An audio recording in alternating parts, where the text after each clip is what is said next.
Hi, my name is Matthew Haig, and I write about New York City real estate for the New York Times. The article I'll be reading to you is one of those only in New York yarns about a man who spent one night at the storied New Yorker hotel and then spent the next 5 years as a permanent resident without ever paying another cent. And while it may have worked for half a decade, it could soon land him in prison.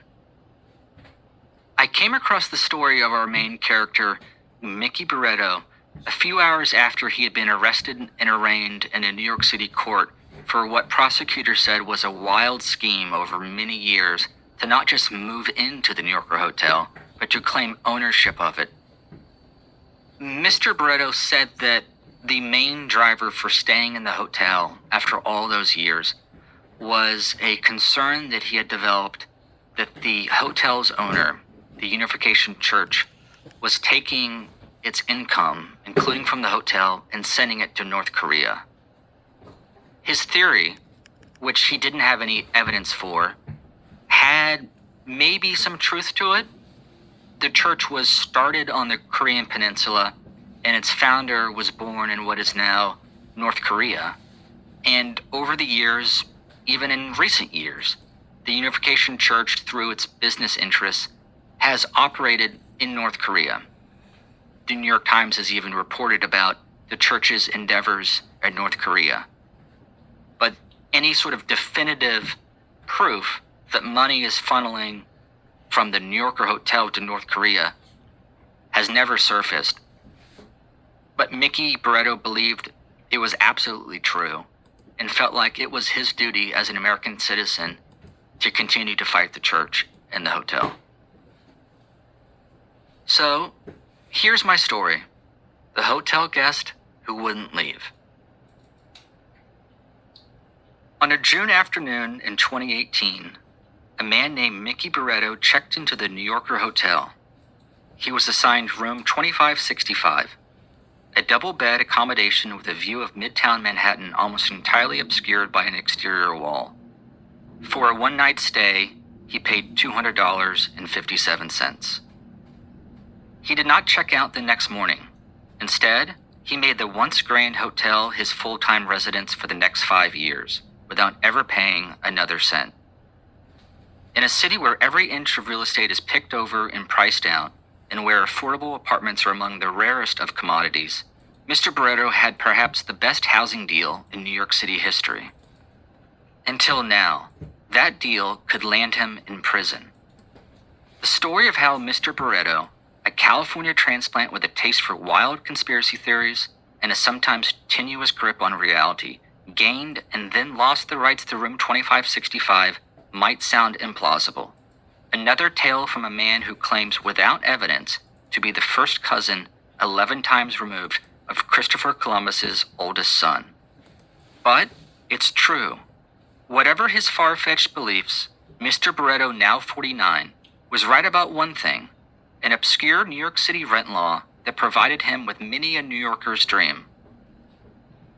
Nearly 6 years ago, Mr. Barreto walked through the hotel's revolving door on 8th Avenue and entered a lobby centered by a 20-foot Art Deco chandelier, a nod to the hotel's geometric architecture. When it opened in 1930 to great fanfare, the New Yorker Hotel was not just the largest in the city, but also the second largest in the world. It was an opulent hotel of the future, with 92 telephone operators, a power generating plant, and a radio with 4 channels in each room. Today, the mystique has faded, though the property still attracts tourists with its central location. Less than half the rooms are open to guests, and the hallway carpet is tattered and lined with brightly lit vending machines of sodas and snacks. Most of the building is occupied by followers of the Reverend Sun Myung Moon, a self-proclaimed messiah who bought the hotel in 1976 and made it his organization's headquarters. Even by New York City standards, the room to which Mr. Barreto was assigned was small, just under 200 square feet. The beds consumed most of the maroon and gold carpeted space. A tiny closet could fit a handful of garments. There was also a 42-inch TV with free HBO. Over the course of several recent interviews, Mr. Barreto described what happened next. events that led to a years-long ordeal for the hotel. In conversation, Mr. Barreto vacillates between lucid and unstable. He said he experiences panic attacks and seizures, but insisted he had never been diagnosed with a mental illness, even as he claimed to be the chief of an Indian tribe he founded in Brazil. Much of Mr. Barreto's story is corroborated by years of court records, but one crucial moment comes only from him. On that first night, he settled into his room, high above Midtown, along with his partner, Matthew Hannon. Before that night, Mr. Barreto says, Mr. Hannon had mentioned in passing a peculiar fact about affordable housing rules that pertain to New York City hotels. With their laptops open, they explored whether the New Yorker hotel was subject to the rule, a little-known section of a state housing law, the Rent Stabilization Act. Passed in 1969, the law created a system of rent regulation across the city, but also subject to the law was a swath of hotel rooms, specifically those in large hotels built before 1969, whose rooms could be rented for less than $88 a week in May 1968. According to the law, a hotel guest could become a permanent resident by requesting a lease at a discounted rate, and any guest turned resident also had to be allowed access to the same services as a nightly guest, including room service, housekeeping, and the use of facilities like a gym. The room becomes, essentially, a rent-stabilized apartment inside a hotel. Despite the reasonable assumption that what he was undertaking had been orchestrated from the start, Mr. Barreto claimed the idea only took shape when his and Mr. Hannon's online search stumbled upon the 27th line of a 295-page spreadsheet titled List of Manhattan Buildings Containing Stabilized Units. According to court documents, Mr. Barreto left his room the next morning, rode the elevator to the lobby, and greeted a hotel employee at the front desk. He handed over a letter addressed to the manager. He wanted a 6-month lease. The employee dialed the manager, and after a brief exchange, Mr. Barreto was told there was no such thing as a lease at the hotel, and that without booking another night, he would have to vacate the room by noon. The couple did not remove their belongings, so the bellhops did, and Mr. Barreto headed to New York City Housing Court in Lower Manhattan and sued the hotel. In a 3-page handwritten affidavit dated June 22, 2018, Mr. Barreto cited state laws, local codes, and a past court case in arguing that his request for a lease made him a permanent resident of the hotel. Removal of his items amounted to an illegal eviction, he said.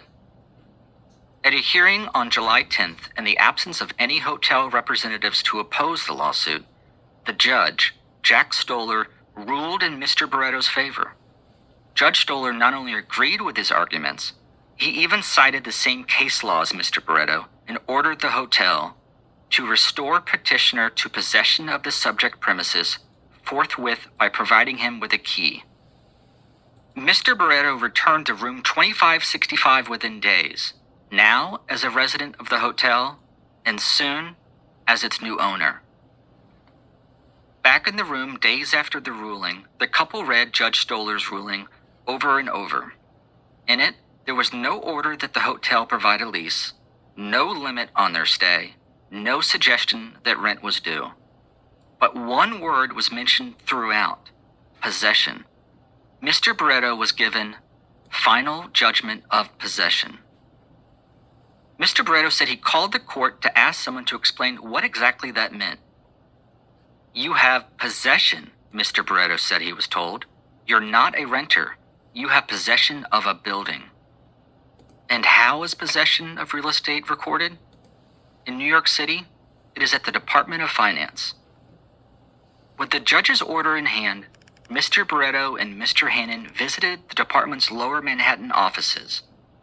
Mr. Barreto said he asked a clerk about putting room 2565 in his name, as a new homeowner would, but was told that would be impossible because the hotel, unlike apartments, was not split up in the city records by room. The property had one entity on file, the hotel itself, identified in city records as Block 758, Lot 37. So, Citing the judge's order, Mr. Barreto filled out paperwork declaring his ownership of that. "If I have the right to register at all," Mr. Barreto recalled thinking, "then I will register at all." In New York City, a change of ownership is recorded in the voluminous Automated City Register Information System, or ACRIS, which holds the real estate records for every property. Thousands of documents like deeds and mortgages are received and published daily, too many for the city's Department of Finance employees to scrutinize before posting online. Mr. Barreto tried repeatedly to file for a deed, but was rejected over various technicalities. After a sixth attempt, a clerk told him he needed to contact the sheriff's office. In New York City, the sheriff's office is a division of the finance department. Mr. Barreto said he spoke to the sheriff's deputy, an investigator in the department, who asked why he was filing so many times. He said he responded that he had been given possession of the property, but was having technical difficulties. At the same time, the hotel's owners had filed their own lawsuit to evict Mr. Barreto, claiming the hotel was exempt from the housing law's hotel provision. Ultimately, the lawyers could not produce documentation from May 1968 to prove the hotel's weekly rate was at the time more than $88 a week. The judge dismissed the suit. Meanwhile, Mr. Barreto filed for a deed for a seventh time. It was accepted. On the afternoon of May 17, 2019, nearly a year after Mr. Barreto booked his one-night stay, he was identified in ACRIS as the owner of the New Yorker Hotel, a 1.2 million square foot building. Mr. Barreto now had a recorded deed showing he had ownership of the hotel, but the true and only owner since 1976 was still Reverend Sun Myung Moon's Unification Church. Mr. Barreto's next moves went far beyond the rights of a now permanent guest.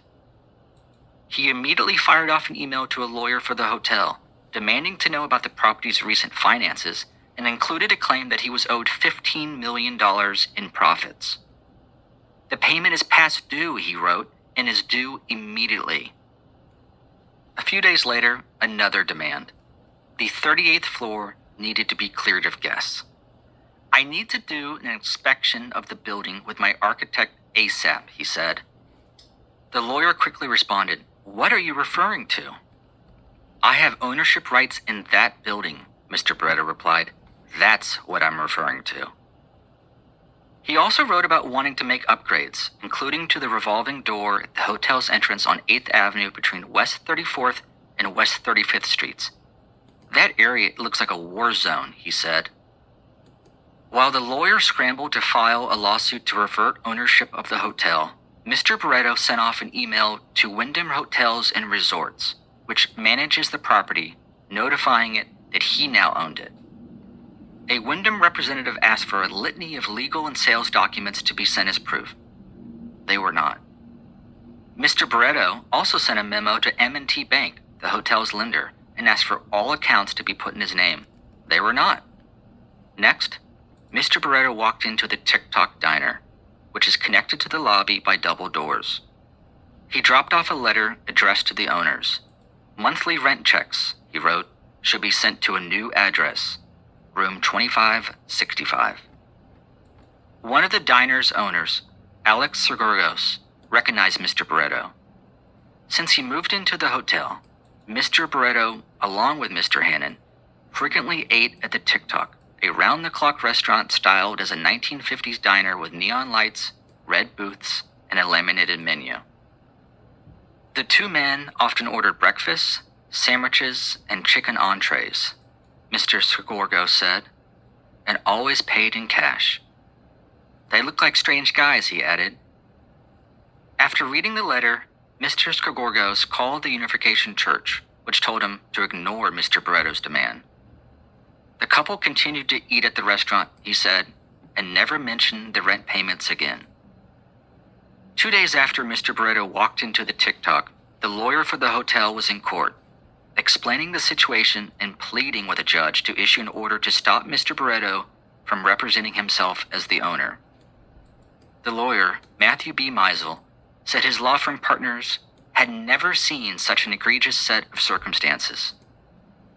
In court, Mr. Meisel said he believed that Mr. Barreto was under investigation by prosecutors in the Manhattan District Attorney's Office, though he did not specify for what.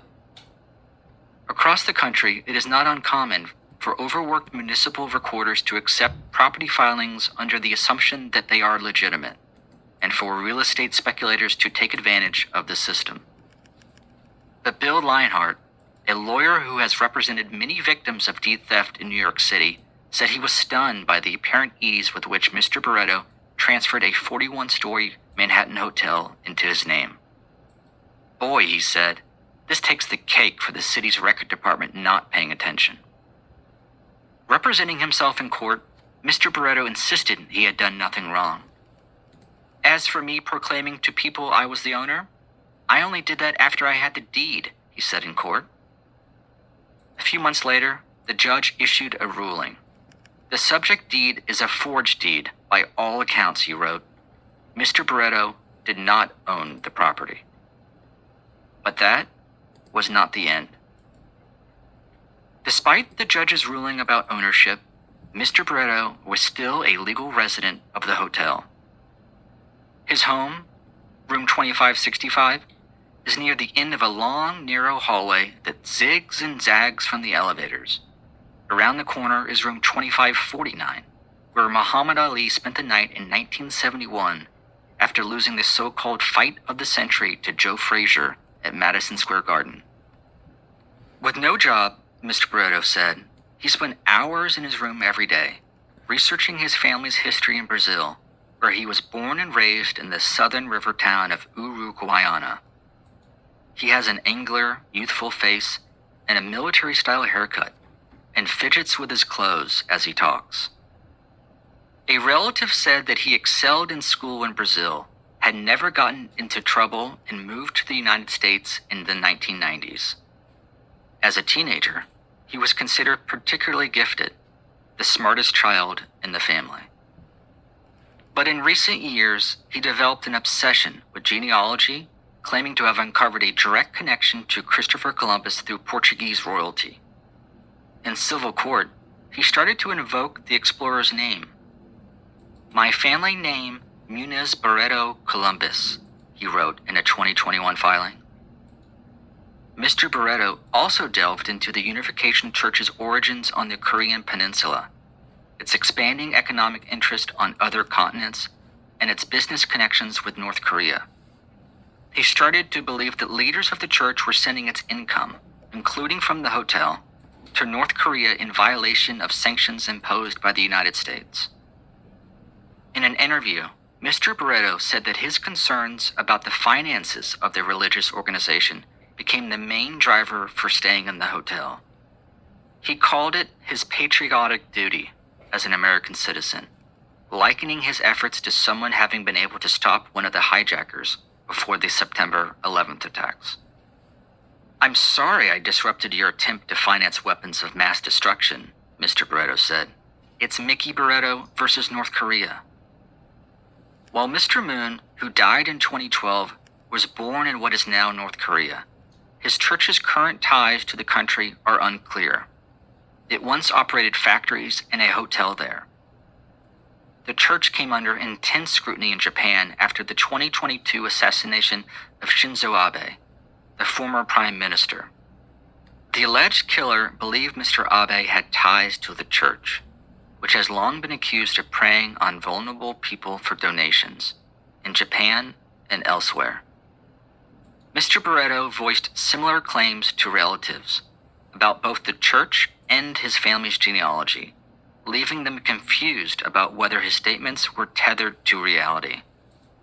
"It was something that was just hard to believe," said the relative, who asked to remain anonymous because of sensitivity within the family. "I was thinking maybe it's true, I don't know. With Mickey, it's hard to say." A spokeswoman at the Unification Church declined to comment about Mr. Barreto's allegations, his residency, or the lawsuits. Mr. Barreto had prevailed in two separate court proceedings.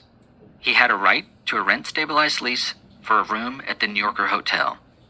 He had access to room service, housekeeping, and all the hotel's facilities. But he refused to sign a lease or pay rent. The hotel's first offer of a lease, according to him, exceeded the legal rent for a rent-stabilized room. He also declined additional offers over the years, claiming he was concerned about the church's finances. Finally, last year, the hotel's owner succeeded in court against him. A judge ruled in the hotel's favor, citing Mr. Barretto's refusal to pay or sign a lease. He was evicted in July. Even while that second eviction case had been working its way through housing court, Mr. Barretto had not stopped portraying himself as the property owner. In September, he submitted another deed showing that the hotel had been transferred once again into his name and that the city had accepted it. The transfer caused the hotel to lose a property tax exemption, resulting in a $2.9 million increase on its property tax bill. Back in court, the hotel's lawyers urged a judge to hold Mr. Barretto in contempt, and a judge signaled on February 7th that there would be another hearing in the case. A week later, police officers showed up before sunrise at the apartment on the Upper West Side where Mr. Barretto had been staying with Mr. Hannon. Mr. Barretto was arrested and arraigned later that morning in a Manhattan court on 24 counts, including 14 felony fraud counts, and what prosecutors said was a criminal scheme to claim ownership of the hotel. Mr. Hannon, who Mr. Barretto said was not involved beyond staying with him at the hotel for much of the 5 years, was not charged or accused of any crime. Mr. Barretto is now awaiting trial in state Supreme Court in Manhattan and facing several years in prison if convicted. In jail before he was released on his own recognizance, Mr. Barretto said he used his one phone call to dial the White House, leaving a message about his whereabouts. There was no reason to believe the White House had any interest in the case or any idea who Mickey Barretto was. But you could never quite tell with Mickey. He'd been right once before. This article was read by me, Matthew Haig. Audio produced by Kate Winslet. Thanks for listening.